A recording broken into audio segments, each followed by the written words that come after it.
আসসালামু আলাইকুম রহমতুল্লাহ। সুপ্রিয় ভাই বোনেরা, এই মুহূর্তে আমি আপনাদের সামনে উপস্থিত হয়েছি হেপাটাইটিস বি এর চিকিৎসা কি এ বিষয়ে আলোকপাত করার জন্য। আমরা ইতিমধ্যে জানি যে হেপাটাইটিস বি একটি মারাত্মক লিভার ধ্বংসকারী ভাইরাস।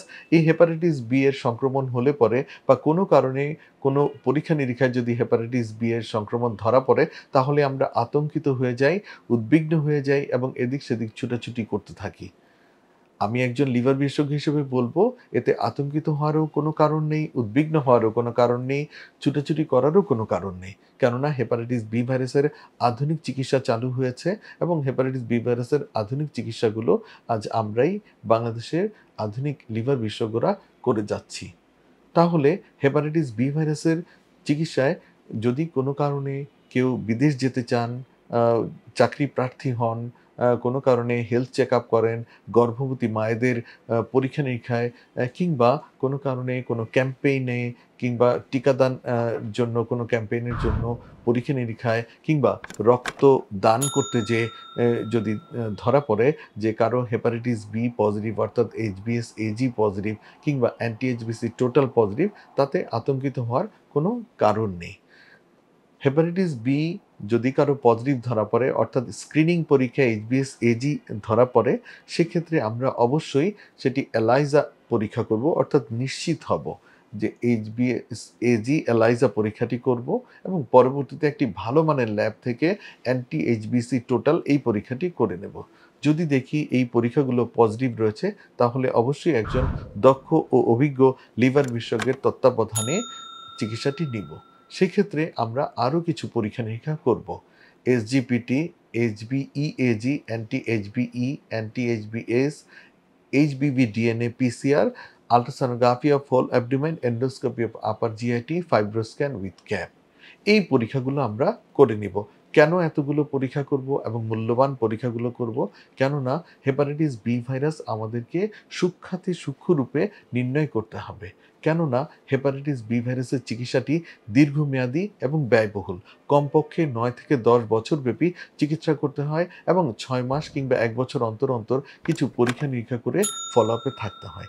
তাই হেপাটাইটিস বি ভাইরাসের চিকিৎসা শুরু করার পূর্বে আমরা বিভিন্ন পরীক্ষা-নিরীক্ষা করে আমরা নিশ্চিত হব চিকিৎসা লাগবে কি লাগবে না, ভাইরাসের পরিমাণ কতটুকু, ভাইরাস সংখ্যায় কতটুকু আছে, জীবিত কি মৃত, চিকিৎসা লাগবে কি লাগবে না, কিংবা লিভার কতটুকু ক্ষতিগ্রস্ত হলো, এই বিষয়গুলো আমরা সার্বিকভাবে জেনে নেব। জেনে নিয়ে তারপরে আমরা চিকিৎসা শুরু করব। সেক্ষেত্রে চিকিৎসা শুরু করার মধ্যে রোগীর অর্থনৈতিক সামর্থ্য আমরা জেনে নিব যে তিনি কোন ধরনের ওষুধ দীর্ঘমেয়াদে নিতে পারবেন।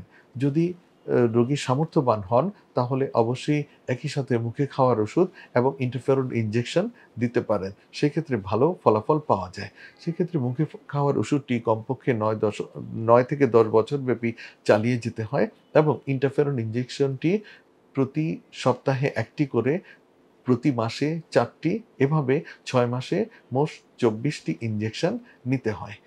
এই ২৪ টি ইনজেকশন এবং মুখে খাওয়ার ওষুধ খেলে পরে ভালো ফলাফল পাওয়া যায়। আর যদি দেখা যায় রোগীরা অর্থনৈতিকভাবে অসচ্ছল, সামর্থ্যবান নন, সেক্ষেত্রে আমরা মুখে খাওয়ার ওষুধটি আমরা দিয়ে যাব এবং ৬ মাস কিংবা ১ বছর অন্তর, অন্তর হেপাটাইটিস বি ভাইরাস ডিএনএ পরীক্ষাগুলো করে আমরা ফলো-আপ এ দেখব ভাইরাস শরীর থেকে বের হয়ে যাচ্ছে কিনা। আমাদের উদ্দেশ্য লক্ষ্য হলো এইচবিভি ডিএনএ পিসিআর নেগেটিভ করা অর্থাৎ আনডিটেক্টেড করা। যদি এইচবিভি ডিএনএ পিসিআর নেগেটিভ হয়ে যায় এবং আনডিটেক্টেড হয়, তাহলে রোগী হেপাটাইটিস বি ভাইরাসের সমূহ ক্ষতির সম্ভাবনা থেকে মুক্ত থাকেন এবং ভালো থাকতে পারেন। তাহলে আমরা অবশ্যই এই ওষুধটি চালিয়ে যাব কমপক্ষে ৯ থেকে ১০ বছর এবং ৬ মাস অন্তর, অন্তর এইচবিভি ডিএনএ পিসিআর পরীক্ষা করে আমরা ফলো-আপ এ থাকব।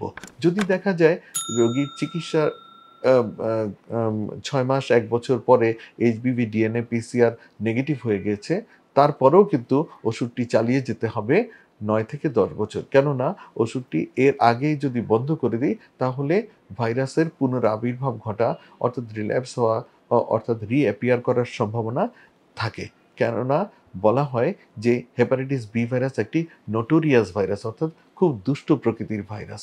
এটি সহজে আমাদের রক্ত থেকে যেতে চায় না এবং এই ভাইরাসটি আমাদের লিভারের কোষের নিউক্লিয়াসের সাথে একটি জটিল বন্ধন CCC DNA, covalently close circular DNA একটি বন্ধন তৈরি করে। এই বন্ধনটি ভাঙতে আমাদের সময় লাগে, যে কারণে বলা হয় দীর্ঘমেয়াদে এই ভাইরাস নিরাময়কারী ওষুধটি গ্রহণ করতে। তাহলে এইচবিভি ডিএনএ পিসিআর নেগেটিভ হয়ে যাওয়ার পরও আমরা ওষুধটি দীর্ঘমেয়াদে চালিয়ে যাব এবং একটি নির্দিষ্ট সময় পরে চিকিৎসক সিদ্ধান্ত নেবেন ওষুধটি বন্ধ করতে হবে কি হবে না। নিজের ইচ্ছায় ওষুধটি বন্ধ করা যাবে না এবং একবার চিকিৎসা শুরু করলে পরে কোনো কারণে বা কোনোভাবেই ওষুধটি বন্ধ করা চলবে না এবং অবশ্যই চিকিৎসকের পরামর্শ অনুযায়ী চলতে হবে, তাহলে ভালো ফলাফল পাওয়া যাবে। তাহলে আজ আমরা জানলাম হেপাটাইটিস বি ভাইরাসের চিকিৎসা কি।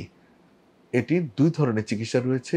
একটি হলো মুখে খাওয়ার ওষুধ, আরেকটি হলো ইন্টারফেরন ইনজেকশন এবং এই কম্বিনেশন চিকিৎসা দিলে পরে খুব ভালো ফলাফল পাওয়া যায় এবং ওষুধের মধ্যে এ আধুনিক ওষুধ রয়েছে টেনোফোভির এলাফানামাইড, টেনোফোভির ডিপিভক্সিল, এন্টেকাভির এই ধরনের ওষুধগুলো রয়েছে। আমরা আধুনিককালে টেনোফোভির এলাফানামাইড মুখে খাওয়ার যে ওষুধটি রয়েছে সেটি ব্যবহার করছি। আমাদের দেশের স্বনামধন্য ওষুধ শিল্প প্রতিষ্ঠানগুলো এই ওষুধগুলো সুলভ মূল্যে বাজারজাত করছে এবং সারা দেশের বিভিন্ন প্রান্তে এই ওষুধগুলো পাওয়া যাচ্ছে এবং ভালো ফলাফল পাওয়া যাচ্ছে। এক গবেষণায় দেখা গিয়েছে আমাদের দেশে প্রায় ৬ থেকে ৭% মানুষ ক্রনিক হেপাটাইটিস বি ভাইরাসে আক্রান্ত এবং এই ভাইরাসের চিকিৎসা যথাযথভাবে না নেওয়াতে প্রতি বছর বহু মানুষের প্রাণহানি ঘটে থাকে। আমরা লিভার বিশেষজ্ঞরা ২০৩০ সাল নাগাদ শপথ করেছি যে এই ভাইরাস বাংলাদেশ থেকে নির্মূল করব এবং সেই অনুযায়ী আমরা আমাদের কার্যক্রম অব্যাহত রেখেছি। আজ এ পর্যন্তই। সবার দোয়া চেয়ে বিদায় নিচ্ছি। আল্লাহ হাফেজ।